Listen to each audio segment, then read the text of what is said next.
I speak to you in the name of the one holy and living God. Please sit.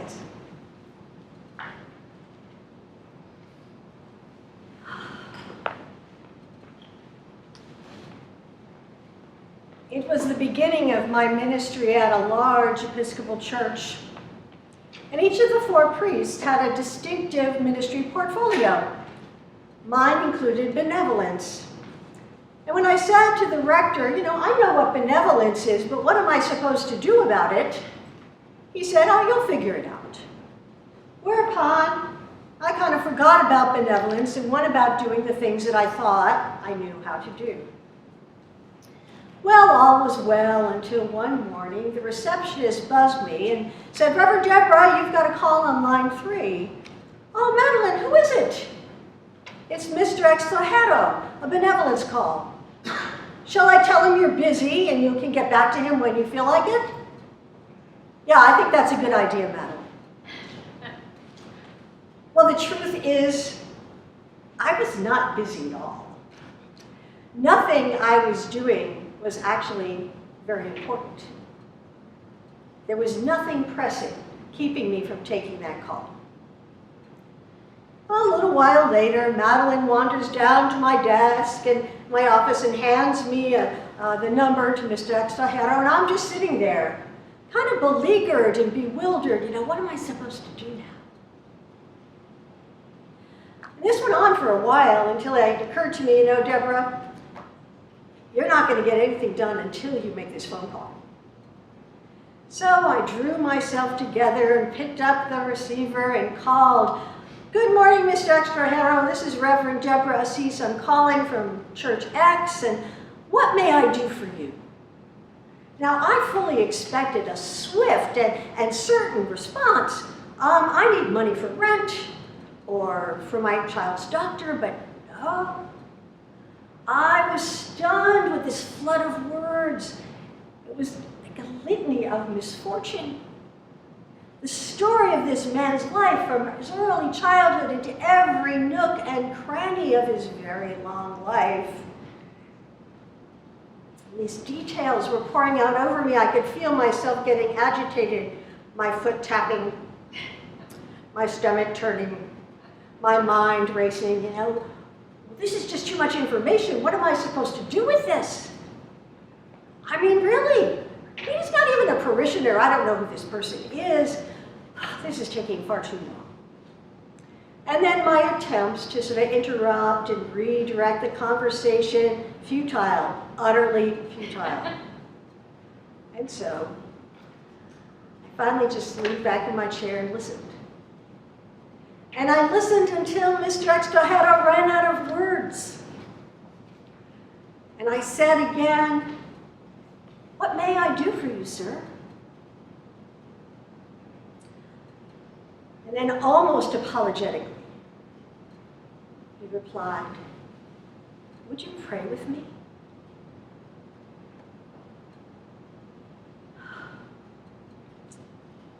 I could barely say yes because the tears were swelling up from my pierced heart and choking my throat.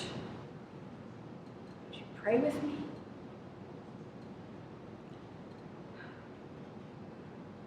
I can still feel that. Now you'd think, being thus humbled, I would never again recoil from a call for benevolence. You'd think, right? But I must admit that is not the case.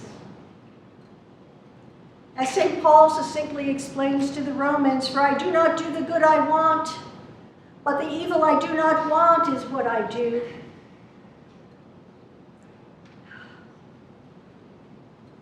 It is hard. It is hard to be human. It is hard to readily connect and care for whoever shows up.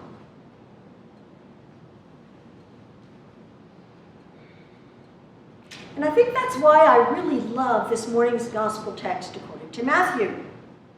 I love meeting the ever-so-human Jesus, who thinks his ministry is solely to his people, the Israelites, the people of Israel. I mean, he's a Jew, and surely Jews are the only people worthy of his care and concern. And so, it's not surprising that he's determined not to be deterred or distracted by this shouting foreign woman. And I love that even Jesus gets annoyed when this mother persists in demanding his attention. And then when the mother lowers herself, she kneels in front of Jesus, begs for his mercy. I recoil as Jesus dismisses her, brutally dehumanizing her by making her equivalent to the dogs. What I love about this text is that Jesus changes. He changes his mind and his behavior. Jesus wakes up and he grows up. That gives me hope.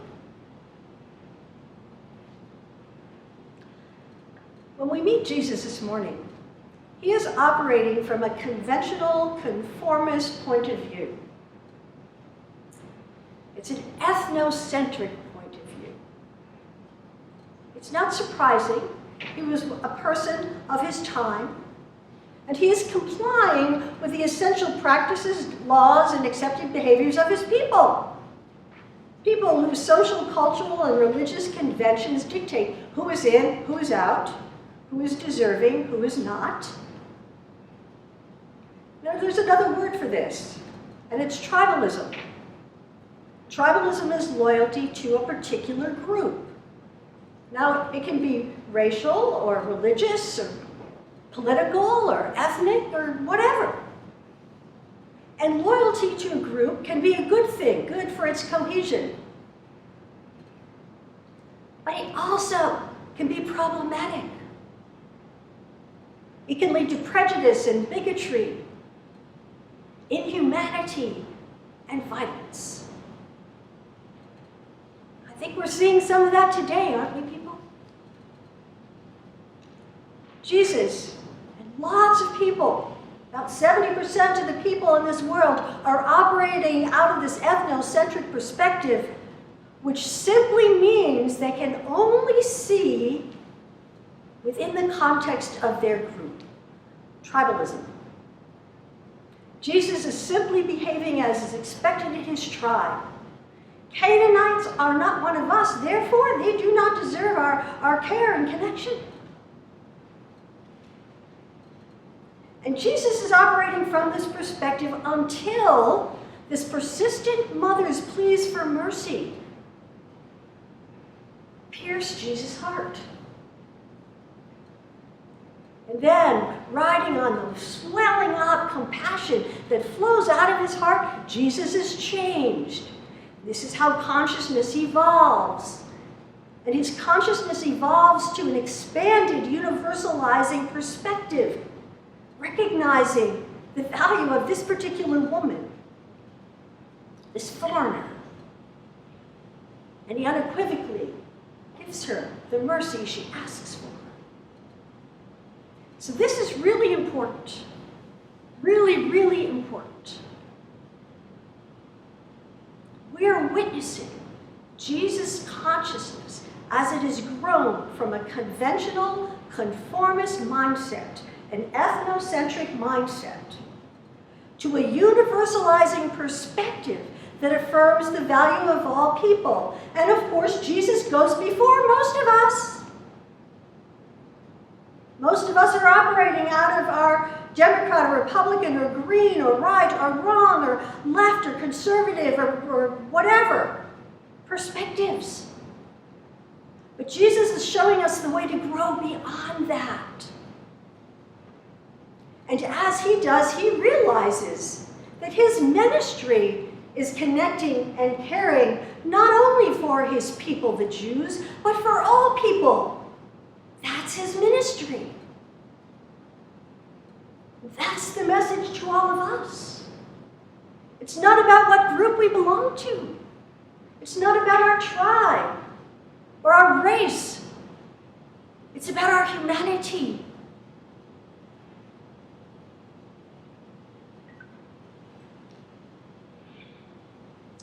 Now there's a piece of this story that I especially like, and I like it because it is not there. Nowhere in the story can you hear Jesus berating himself for his initial heartless reaction to this woman's pleas for mercy. He does not beat himself up. He never indulges in self-recrimination, shame, blame, or guilt. Not at all. Nowhere.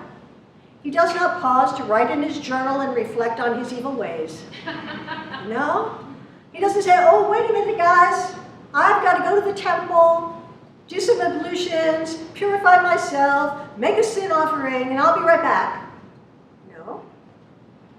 He doesn't go looking for a psychotherapist to help him process his guilt. Jesus is not ashamed. He's not embarrassed. He doesn't hide. He doesn't deny.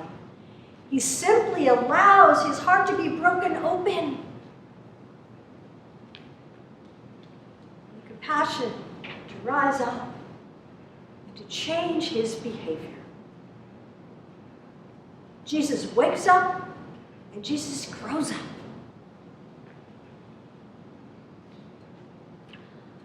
And so, dear people of God, I believe this is how we can all grow into better versions of ourselves. Stop blaming ourselves or others for our hardened hearts or past mistakes, misunderstandings. Stop recriminations and looking for explanations. None of that changes anything. None of it matters.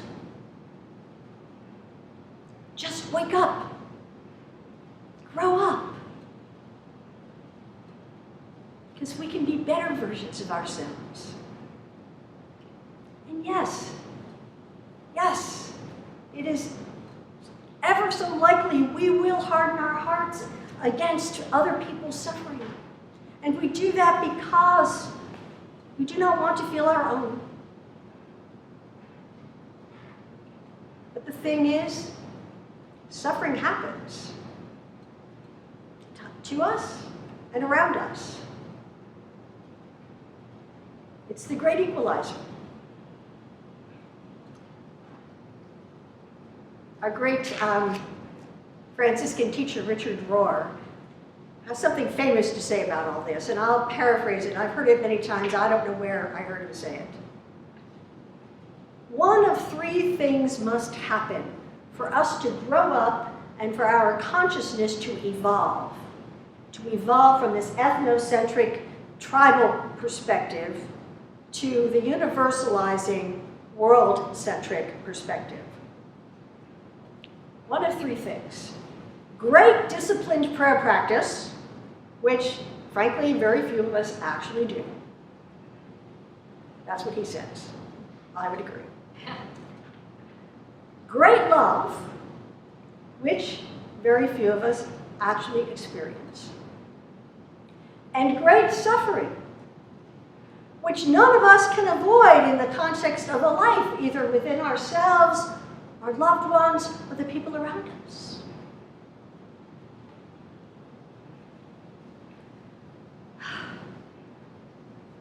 Years ago, when I received Mr. Extrahedo's call for benevolence and listened to his seemingly interminable tale of excruciating suffering,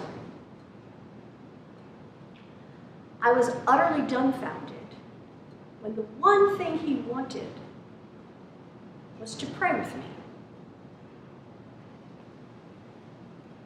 Mr. Extrahero wanted someone to connect with him and to hold his suffering with care in holy prayer.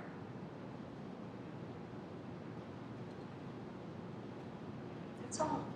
That's all I wanted. Connected care. And thanks to Mr. Extrahero, I learned that the most important thing is to connect and to care. And it was then that my ministry truly began. Thank you, Mr. Extrahero.